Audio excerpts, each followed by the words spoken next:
Atherosclerosis एक ऐसी condition, एक ऐसी डिजीज़ जो हार्ट अटैक, स्ट्रोक्स कॉज करती है, ठीक है।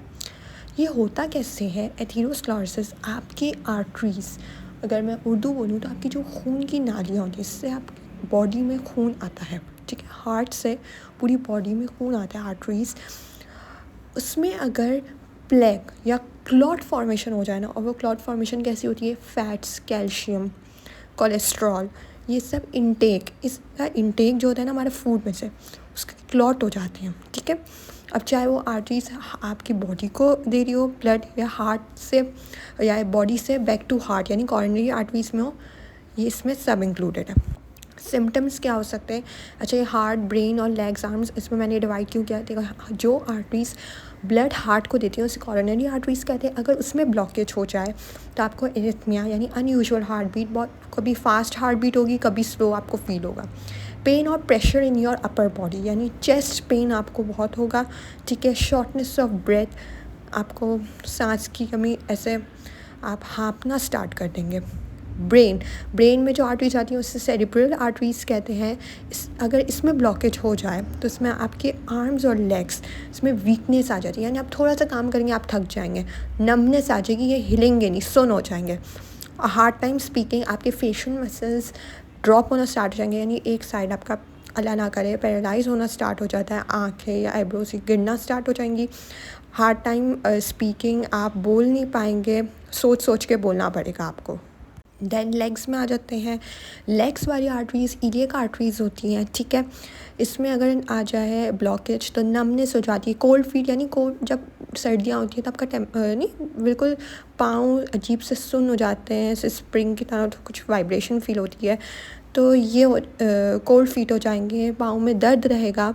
तो ये सब जो होते हैं ना, ग्रेजुअली सिम्टम्स इंक्रीज़ होने लगते हैं।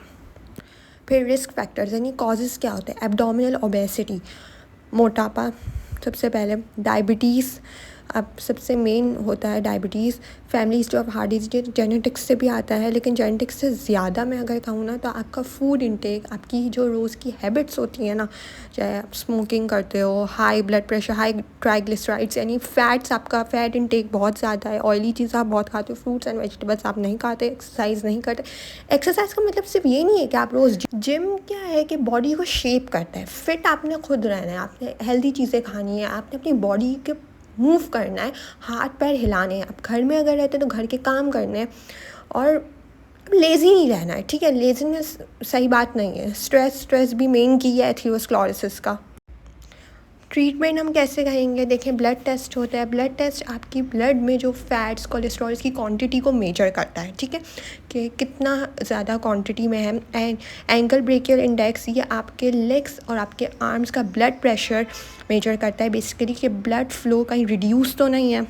चेस्ट एक्सरे आपका लंग्स, हार्ट, इसका पूरा ओवरव्यू होता है आर्टरीज़ का, इसके इसमें कहाँ कहाँ ब्लॉकेज है। कैरोटिड अल्ट्रासाउंड, कैरोटिड आर्टरीज़ होती हैं जो हमारी नेक में प्रेजेंट होती है। इससे क्या होता है कि ये आपकी नेक की आर्टरीज़ में ब्लॉकेज को मेजर करता है, क्योंकि इससे आपका जो ब्लड फ्लो होता है ना वो ब्रेन तक जाता है, ठीक है, कहीं वो रिड्यूस ना हो जाए तो उससे स्ट्रोक हो सकता है। एब्डोमिनल अल्ट्रासाउंड, एब्डोमिनल में ना हमारी जो मेन आर्टरी होती है ना, उसे आर्टा कहते हैं, ठीक है, वो प्रेजेंट होती है।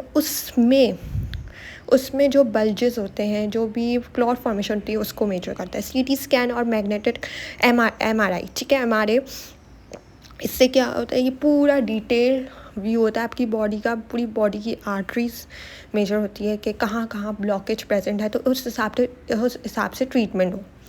एंजियोग्राम फाइनली वो टेस्ट है, एंजियोग्राम, जब आपका ट्रीटमेंट, आपकी सर्जरी प्लान हो जाती है, तो उससे पहले आपकी जो बॉडी की जो आर्टरीज होती हैं उसमें एक स्पेशल डाई इंसर्ट किया जाता है, ताकि हर जगह के ब्लॉकेज, क्लॉट्स को देखा जाए, ठीक है। ये सबसे लास्ट आपका स्टेप होता है आपकी सर्जरी और ट्रीटमेंट से पहले।